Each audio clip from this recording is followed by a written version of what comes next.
Good morning সবাইকে। আজকে বুধবার, এখন এই 7:45 বাজে। প্রয়াগের টিফিন বানানো আমার কমপ্লিট।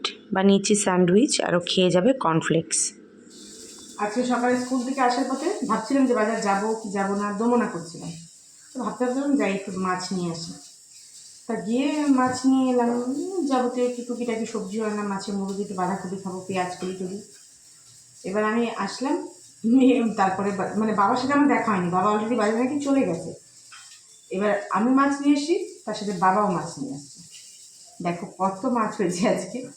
সেই জ্যান্ত কাতলা, এটাকে না এখন ধুয়ে নিলাম, ধুয়ে এটাকে যে কন্টেনারে রেখে দিচ্ছি, এটা কালকে করবো। সেজন্য মুড়োটাও রেখে দেবো, কালকে করবো। বাঁধাকপি আজকে আর করবো না, কারণ বাঁধাকপি তোমার মানে আজকে খাওয়ার মতন দরকার নেই। আজকে না যে তেল আনছি কিছুটা, যে তেলটা ধুয়ে রেখেছি, তেল দিয়ে পটকা দিয়ে চচ্চড়ি করবো, ওই বেগুন দিয়ে, তারপরে তোমার পেঁয়াজ কলি, একটু আলু দেবো, খুব ভালো লাগে। তো ওটাই করবো। আর এই যে এই মাছটাকে আলু ফুলকপি দিয়ে একটা তরকারি করবো। আর এই যে সকালে হচ্ছে রুটি, আলু ফুলকপির তরকারি হচ্ছে টিফিনে। তরকারি না, সরি, আলু ফুলকপি ভাজা হচ্ছে। তো মোটামুটি হয়েই আসছে। এই যে মা আটা মেখে রেখেছে। স্নানে যাচ্ছিলাম স্নানে, তো ভাবলাম মাছটাকে ধুয়ে দিয়ে যাই, গায়ে একটা মাছের গন্ধ চলে আসে। তো মাছটাকে ধুয়ে দিয়ে স্নানে যাবো, আর তার সাথে চাটাও খেয়ে যাচ্ছি। মা বলছে চা খাবে, চাটা খেয়ে একবারে মাছটাকে ধুয়ে দিয়ে স্নানে যাব, এসে নিয়ে তারপর বাকি সব কিছু করবো। তো এই যে এখন একটা ধোয়া আছে, এটা ফ্রিজে সরিয়ে দিয়ে, আর যেটা খাবো এটা ধুয়ে এখন রেখে দেবো। এবারে না নুন হলুদ মেখে রাখলাম। আর এই যে এই মাছটাগুলো রেখে দিলাম, এগুলো সব কালকে রান্না হবে। তো তখন তো দেখলে আমি পুরো একটা স্যান্ডউইচ বানিয়ে দিয়েছিলাম, কিন্তু বেচারা আজকে নাকি স্কুলে গিয়ে খেতে পারেনি। কেন পারেনি? টিফিন বক্সটা রেখে ওরা হাত ধুতে যায়, তো ওই হাত ধুতে গেছে, তখন এসে দেখছে কেউ একটা খেয়ে নিয়েছে, কোনো বাচ্চাই হবে। তো ওর বক্সে মাত্র 1 পিস পড়েছিল, তো সেটাই ও খেয়েছে। তো আমি মার সাথে কথা বলছিলাম, আর বলছিলাম আজকে কী কী রান্না করব। তো এই যে চা খাওয়া শেষ হলে আমি স্নানে যাব। ফুলকপিটা একটু ভাপিয়ে নিচ্ছি, আর এখানে যে ভাত বসানো হয়েছে, বাকি সব কিছু কাটাকাটি হয়ে গেছে। এটা হবে হচ্ছে মাছের তেল হবে, এটা দিয়ে চচ্চড়ি। আর এখানে হচ্ছে মাছের আলু কাটা। ফুলকপিটাকে এবার নামিয়ে দেবো। এই এলাম সবে স্নান করে, মানে স্নান করা আজকে আগে অনেকগুলো কাজ করে ফেলেছি। সমস্ত সবজি টবজিকে কাটাকুটি করে কমপ্লিট করে, কারণ এই মাছের না আমি মনে হয় যেন ধুলে টুলে গায়ে একটা কেমন গন্ধ লাগে। তো যদিও রান্না করলেও থাকবে, পরে নাইটি চেঞ্জ করবো। তো ওই সব কিছু ধুয়ে টুয়ে নিয়ে একেবারে কাটাকুটি করে মশলা টশলা বেটে বুটে একেবারে রেখে দিয়েছি। ভাতও হয়ে গেছে, এখন দুপাশে দুটো রান্না বসে, একপাশে মাছ ভাজবো, একপাশে তেল পটকা বানাবো, ব্যাস হয়ে যাবে। আর তার আগে টিফিনটা খেয়ে নেবো, টিফিন খাইনি আমি এখন। টিফিন হয়েছে আলু ফুলকপি ভাজা আর রুটি। তো এরপর চলে এলাম রান্না করতে। দুপাশে দুটো কড়াই বসিয়ে দিয়েছি, ভাত আগেই হয়ে গেছে। আজকে আর ডাল করব না, আলু ফুলকপি দিয়ে মাছের যেহেতু ঝোল হবে, বাবারও অসুবিধা হবে না। তো প্রথমে মাছগুলোকে আমি ভেজে নিচ্ছিলাম, আর এইদিকে না পেঁয়াজটাকে ভেজে নিয়ে মাছের যে তেলটা করব সেটাই বসিয়ে দিচ্ছিলাম। এখানে দিয়েছি আলু, বেগুন, পেঁয়াজ কলি আর একটুখানি ফুলকপি। 3 তরকারি নাকি খেতে নেই, তো সেজন্য আর কয়েকটা লঙ্কাও দিয়ে দিয়েছি বেশ চিড়ে, একটু ঝাল ঝাল হলে খেতে ভালো লাগে। আমার বাবা জানো তো এই তেলের তরকারি খেতে ভীষণ ভালোবাসে। বাবাকে যদি মাছ আনা হয় বাজার থেকে, বলে মাছ কেন আনলি, একটু মাছের তেল আনতে পারিস না। আমার আবার তেলটা খুব একটা পছন্দের নয়, কারণ একটা আষ্টে গন্ধ ছাড়ে বলে। তো বাদ বাকি বাড়ির সবাই মোটামুটি ভালো খায়, আমি খাই ওই মোটামুটি, খুব একটা পছন্দের না। তো এখানে মাছগুলোকে ভালো করে ভেজে নিচ্ছিলাম। আমাদের বাড়িতে সবাই খুব কড়া করে মাছ ভাজা খেতে পছন্দ করে, বিশেষ করে আমার শ্বশুরমশাই।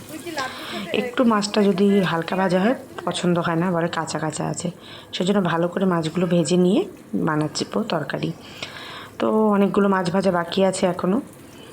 তারপর ফুলকপি ভাজবো, তারপর রান্না করব, কারণ ফুলকপি একটু না ভেজে নিলে ভালো লাগে না। আর এদিকে আমি তরকারিতে নুন হলুদ দিয়ে ভেজে ভেজে নিয়ে এবার তেলটা দিয়ে দিলাম। তেলটা দিয়েও বেশ সময় লাগবে, এটাকে অনেকক্ষণ লাগবে ভাজতে। আর এদিকে মাছ ভাজা কমপ্লিট, ফুলকপিগুলো এবার ভেজে নিচ্ছিলাম। এখানে আলুগুলোকে ভাজতে দিলাম, আর এখানে ফুলকপি ফুলকপি ভাজা কমপ্লিট, মাছ ভাজা কমপ্লিট। আর এখানে যেমন মশলাটাও পেস্ট করা হয়েছে। এখানে আছে আদা, জিরে, পেঁয়াজ, কাঁচা লঙ্কা, টমেটো বাটা। তেল আমার পুরোপুরি একদম রেডি। পেঁয়াজ কলি, আলু, বেগুন দিয়ে করেছি, আর পেঁয়াজ দিয়েছি বেশ অনেকটা। যে আলুগুলোকে ভেজেও নিয়েছি, প্লাস ঢেকে ঢেকে করেছি, সেদ্ধও হয়ে গেছে। তো এই যে মশলা দিয়ে এবার কষাবো। এখানে এই যে মশলাটা যেটা বেটে রেখেছিলাম সেটা অ্যাড করলাম, আর একটু হলুদ গুঁড়ো দিলাম। লঙ্কা গুঁড়ো দেবো না, বাবা কাশ্মীরি লঙ্কা খাবে না বলে আনেনি। আর আমরা লঙ্কা গুঁড়ো এমনি খাইও না খুব একটা, কাশ্মীরিটাই খাই। তো বাবা বললো না, খাবে না। তো সেজন্য এরকমই হচ্ছে, যেটুক কালার ওই টমেটোর জন্য আসে সেটুকুই। তো এই যে মাছের ঝোল রেডি,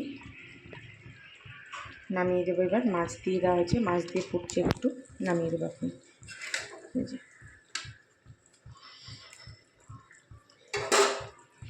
তো বাজে এখন 1:35, প্রয়াগকে আনতে যাচ্ছি। এসে নিয়ে ওই স্নান করাবো, খাবো একসাথে আমরা। ও খেতে পারে, খালি ভাতটা একটু মেখে টেখে দিই, তারপরেও খেয়ে নিই। তারপরে কাজে বসবো, আগে লগিংটা করেই নেব, তারপর কাজ শুরু করব। আরও ছুটি আসতে 2 দিন বাকি, 14ই নভেম্বর ছুটি পড়েছে। যদিও আমিই নিলাম, প্রয়াগে স্কুল ছুটি, ভাবলাম হবে একটুখানি মার্কেটিংয়ে যাবো, দেখা যাক কী হয়।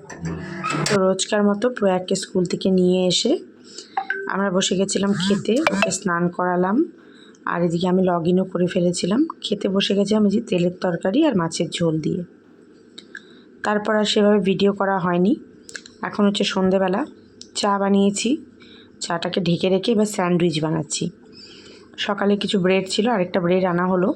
তো স্যান্ডউইচের ভিতরে পুরটা না একেবারে পুরো ভেজ, মানে ভেজ বলবো না, পেঁয়াজ আছে, ডিম দিইনি। এখানে আছে চিজ, ক্যাপসিকাম, পেঁয়াজ আর গাজর আর টমেটো, সব কিছুকে ভালো করে আমি চপারে করে ঘুরিয়ে নিয়ে একটু চিজ গ্রেট করে দিয়েছি, লেবুর রস, গোলমরিচ, বিট নুন, আর দিয়েছি শেজওয়ান সস। তারপর ওই পাউরুটির মাঝখানে দিয়ে বাটারে এগুলোকে সেঁকে নিচ্ছিলাম। ব্যাস হয়ে গেল, দুপাশ করে সেঁকে নিলেই। তো ভীষণ ভালো হয়েছিল খেতে। মা বলছিল ডিম দিতে, আমি আর ডিমটা অ্যাড করিনি। তো বেশ ভালো হয়েছে খেতে, দারুণ লাগছিল। কিন্তু যেহেতু মনে করো ক্যাপসিকামগুলো একটু জল জল ভাব থাকে, তো সেজন্য গরম গরমই খেতে ভালো লাগছিলো। বেশি ঠান্ডা হয়ে গেলে না নেতিয়ে যাচ্ছিলো, মানে ভিজে যাচ্ছিলো। পুরো এক নিতে চলে এসছে, ও সকালেও খেয়েছে, তোকে কি দেওয়া উচিত?